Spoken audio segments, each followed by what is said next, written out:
my privilege now to introduce to you Levi, who is joining us all the way from Japan. Levi, thanks very much for taking the time to come into this Zoom call. It's great that we can have you in and get to know a bit of your story as well. Now, this is exciting for me because I have read Levi's book, which is right here, Ultimate Grace. So I know a bit about you, Levi, but this is the first time we've ever actually met. I thought it'd be good just to ask you a few questions so that we can get to know you before I hand over to you to speak. So first of all, you joined OMF, you've been involved in ministry in Japan. How long have you been out there for? In total now for somewhere between 7 and 8 years, kind of, yeah, including a kind of 1 year observation and kind of, yeah, and then about 7 years. Yeah, and in that time you even managed to put a book together, which is excellent, and I so enjoyed reading it. I really did. It was helpful to me. And Levi, can you tell us where you come from, and more importantly, because this is NextGen Scotland, have you ever been to Scotland before? Yeah, okay, where I come from is not a simple question. So my dad was in the army as an engineer. I was actually born in Hanover, Germany. Moved to the south of England when I was like 2 or 3 years old. So grew up in an army base kind of near Reading-ish. Went through that primary school. Secondary school was in Warrington, which you might know as the town in the UK to have the first IKEA. That's like our one claim to fame. And now we don't even have, no one really cares about that. So, but then, university in Leeds. So Leeds is as much home as anywhere. Now, I have been to Scotland. I've been a few times. I've even climbed Ben Nevis once. So impressive. Yeah, I mean, Scotland is lovely. I'm a big fan of Scotland. So great, brilliant. Oh well, in that case, you're qualified to speak to us at NextGen. Well done. I also wanted to know, I see you've got some frisbees on the wall behind you, and I know all about your frisbee love from your book. But apart from that, what do you enjoy doing to relax? Yeah, so I guess a few things. I enjoy reading. I enjoy going out and exploring cafes. Recently, kind of through COVID stuff, there's 2 things I've really got into, which are just kind of random. But one is these things. So these are called tenugui. Like Japanese kind of fabric things. I have a whole bundle of them. And I've also been getting into kind of plants, which you can't see any around me now, but yeah, I have kind of a bunch of plants around my apartment that I've been kind of caring.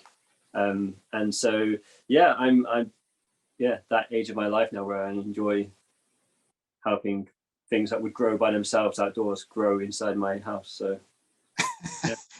Oh, yeah, excellent. And of course, right at this time of year, we're all bringing these big trees into our houses to decorate them, and they don't last very long, but it gives us some nature. But it's that's quite a wide variety of things that you enjoy. So that's great. I'm gonna hand over to you now, and yes, this question of calling and how you have learned from that over the years. We'd love to hear from you. So thanks again, Levi, and I'll hand over to you. Yeah. Thank you. Okay, all the time, everyone said I don't go massively over time. Yeah, so I'm really excited to be able to share with you all today kind of a bit of my own story, kind of how God has been teaching me about calling. I really want us to, like with Dick, to just really look at kind of God's word and see together kind of what it teaches us. Now, I'll kind of use examples from my life just to illustrate I hope what kind of God is teaching us through his word. So the main passage I want us to look at is Romans chapter 12. So I'll just read the first kind of few verses from this. But Romans chapter 12, Paul has just laid out his whole kind of massive thesis of what the gospel is, what it means. And then he gets this point towards the end of his letter. In Romans chapter 12 from verse 1, he says, "Therefore I urge you, brothers and sisters, in view of God's mercy, to offer your bodies as a living sacrifice, holy and pleasing to God. This is your true and proper worship. Do not conform to the pattern of this world, but be transformed by the renewing of your mind. Then you will be able to test and approve what God's will is, his good, pleasing, and perfect will. But by the grace given to me, I say to every one of you, do not think of yourself more highly than you ought, but rather think of yourself with sober judgment, in accordance with the faith God has distributed to each of you. So, I mean, there's kind of more in there than I could possibly unpack in an hour, never mind 15 minutes. But there's just two things I want to really pick out, which I think kind of apply to this question of calling. And really, it's the two things that Paul highlights is that the thinking about ourselves in view of God's mercy, and then later on he says, by the grace God given to me, and then what that comes down to in terms of understanding God's will is, I think, especially in verse 3, what's really helpful for us is he says, to think of ourselves with sober judgment. So when we're thinking about what it means to follow God's calling on our lives, we need to do it in light of his mercy and think with sober judgment. So I have kind of two points I want us to think about, and I'll try to show how those kind of have worked out in my life. The first one, and this is something that, again, Dick kind of really helped to talk about already, is that calling is not something we kind of wait for by ourselves, but it's something that we work out in community. So I think that's really a large part of this whole sober judgment, not thinking of yourself more highly than you ought. I think especially when you're young, like, I'm not sure if I'm classed as young anymore, kind of in my late 30s, but when I was in my kind of 20s especially, I kind of often would give into what I like to call kind of main character syndrome. You know that you're not the savior, you're not Jesus Christ. You kind of assume that you're probably one of the main characters in the story he's writing. And actually, especially when you're young, it's really helpful to see that you have a lot to learn. And in order for you to grow and discern God's calling, you don't want to be doing it by yourself as a kind of crazy lone wolf, but you want to be doing it in community, in the church that God has given to us. So for myself, I came out to Japan for a year with Serve Asia back in 2009. And I was kind of trying to discern whether God was calling me to Japan long term. I had kind of all these things that happened in my life, and meeting Japanese people and getting a passion for mission and reading kind of books by John Piper and stuff and getting really passionate about mission. I wasn't sure if God wanted me to be in Japan long term. And I figured that going for a year would help me to see what it's really like and kind of get a clearer picture of that. And that was really true, like being in Japan for real and kind of seeing the ups and the downs also helped me really to work out how much of this was just my own kind of desires and how much was really kind of from God. But at that time when I was really thinking that, I feel like I want to come to Japan, kind of like what Dick was saying, I was kind of praying for some kind of writing on the wall. I wanted some kind of like a vision or dream or something, and nothing happened.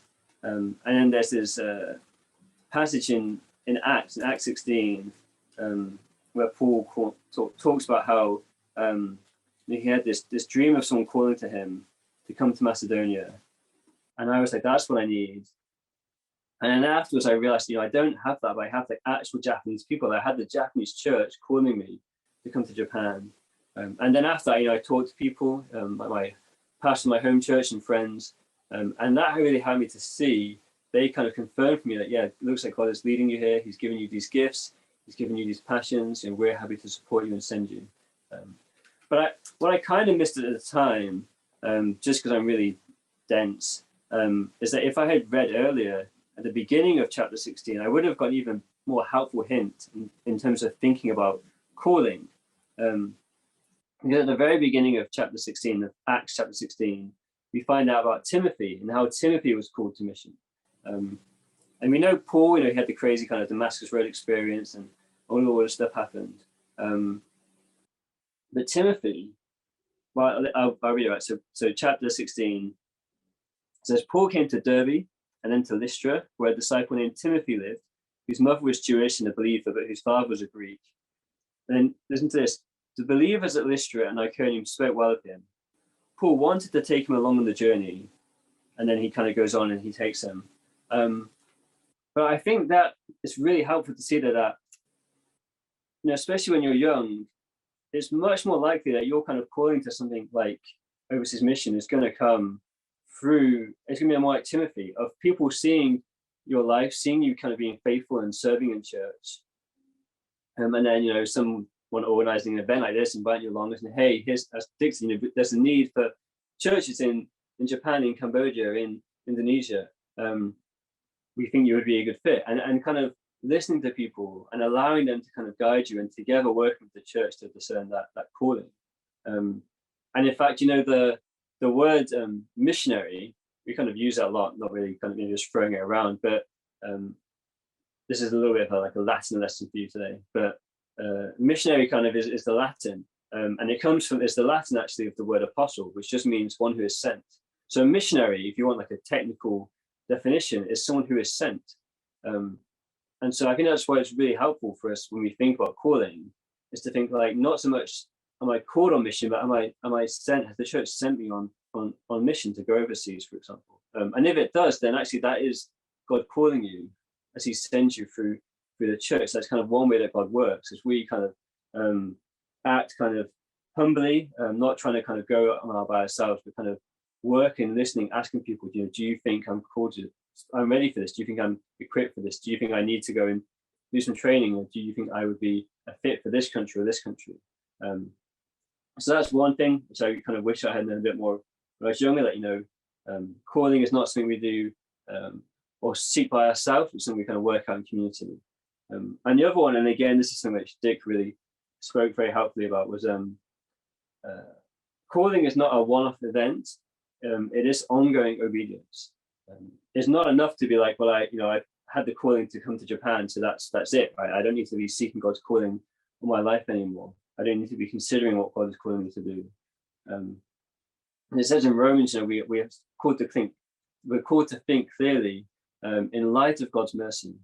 And of course, the gospel doesn't change, and so in that way, you know, the God's mercy is unchanging. But actually, our lives change, and we change.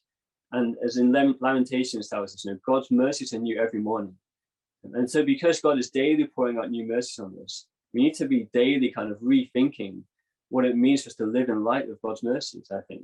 And so that comes in terms of calling on missions as well. So to kind of explain that for my own life, you know, as I said, I've been in Japan now for a total of about 7 years. I did my 1 year Serve Asia, went back home, did Bible college, did all the support raising stuff, did all the 50,000 forms that OMF get you to do, came out to Singapore, did orientation, came out to Japan, did my kind of year of language study. And then since then, it's been, I guess, 5-6 years. And it's been this kind of constant change of seeing what God is calling me to do and where He's calling me to do it here in Japan. Now, I could be up in Sapporo, where I've been before. I could be in Sendai, where it was the first time. I could be in Yokohama, where I've been helping with church planting in the past. But I think God is this time, for this season here, He's called me to be in Tokyo. But I thought that God was calling me to be in Tokyo so that when there was the Tokyo Olympics and Paralympics, I could really help to do lots of sports ministry with teams coming in, and kind of I'd be doing sorts of stuff there with orientation and translating and kind of organizing these big events. And obviously with COVID, the last 2 years have not been how any of us planned. And yet God has continued to pour out mercy and grace on my life. And He's given me opportunities to do things which I would not have previously thought I could do. So to kind of balance out, hopefully what I said earlier, you know, with the thinking of sober judgment, it doesn't mean being humble that you don't do anything. You're like, I'm not good enough, I have to wait until someone tells me to do something. Because God's mercy and His grace equips us to do things, the things that He's calling us to do. And it's about being obedient to the things He's calling us to do. So, you know, with, for instance, the book, I had never thought that it's a very small book. It's kind of more of a booklet, I would say. But anyway, you know, I didn't consider that I would be someone who'd be writing books or you know, or giving talks like this. But actually God's mercies over the last kind of 4 or 5 years have kind of been leading me to this point, and trying to be obedient to those callings, those opportunities, and seeing the needs, and having people kind of confirm that, Levi, we want you to do this, we think you should try to do this. Yes, this is a new thing, it's a challenging thing, but like we kind of think you should do this, and kind of submitting to that and following that leadership has helped me to see new ways that God wants to use me to serve. So I think in your life, you know, whether you're planning to go long-term missions, whether you want to go short-term, it's really important to know that actually that is not kind of getting that one-time calling of, okay, God has called me to go to this place, or God has called me to stay and to do this work. Actually, that's not enough. We need to be kind of consistently looking back, consistently kind of reviewing the mercies God has called us and how he has grown us, and through the good things, for the bad things. As Romans 8 says, all things work for good for those who love God and called to his purposes. Now, it doesn't just mean that they kind of anything that looks bad actually is good. It means that all of the hard things we go through, God is making us more like Jesus and equipping us to be on mission for him. And so that means there is an ongoing kind of process of seeking God's calling on our lives and obeying that and responding to that.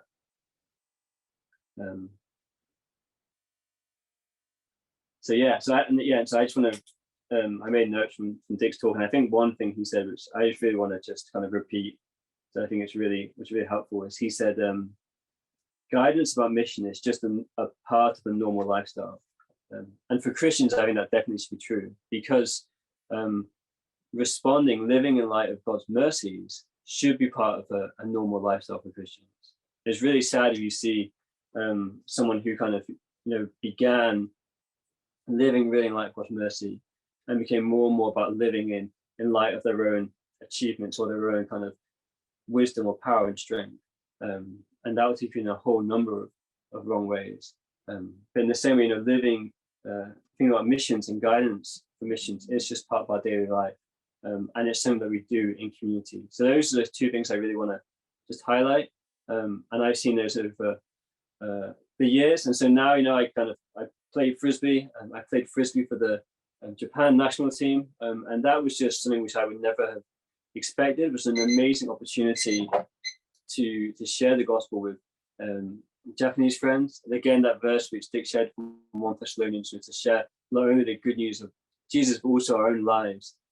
Those opportunities God has given me through his mercy. But when I look back for the years and see how is it I got to the point where I'm playing ultimate Frisbee, the really random, obscure sport, for the Japanese team, that's really weird. But actually, there's a lot of good stuff that God has grown me in, and there's a lot of kind of stuff which was hard, that kind of has grown me through, going through kind of stuff like being bullied when I was younger, and that led me to kind of do martial arts. But it's also kind of, I got quite fast at running when I was younger, because that's my only means of escape. So now that kind of led to this thing where I learned about Japan. I came to Japan, but then I was always been kind of keen on running, and I picked up this random sport, and so now even in my 30s, I'm still kind of running a lot, and that kind of led to opportunities to play for the national team. And it's all of that is opportunities, not for me, but for me to be on mission for Jesus. So just as we end, I want to share a verse that was really on my,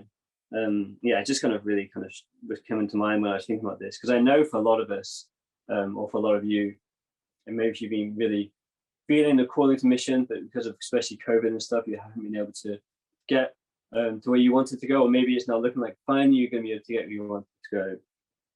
And there's just a really helpful challenge, I think, from the Lord Jesus, or just a reminder from him. So this is in Luke chapter 10. If you want to look up Luke chapter 10, verse 17, you might know the story.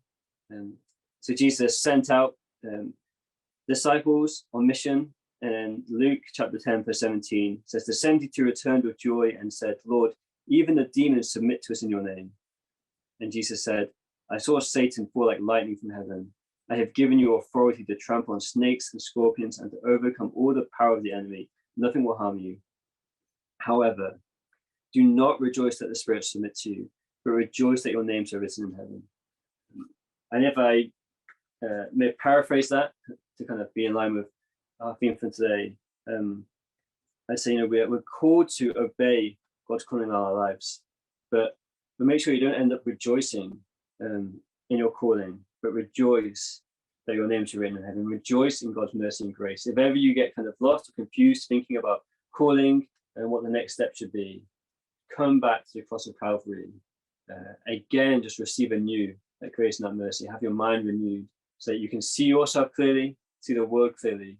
And I think then doing that in community with the church around you will help you to see the next steps that God is calling you to take. So I hope that was helpful. Again, any questions, comments, complaints, anything, do throw them down in the chat or whatever. I'd love to hear your thoughts on that. But thank you so much for listening.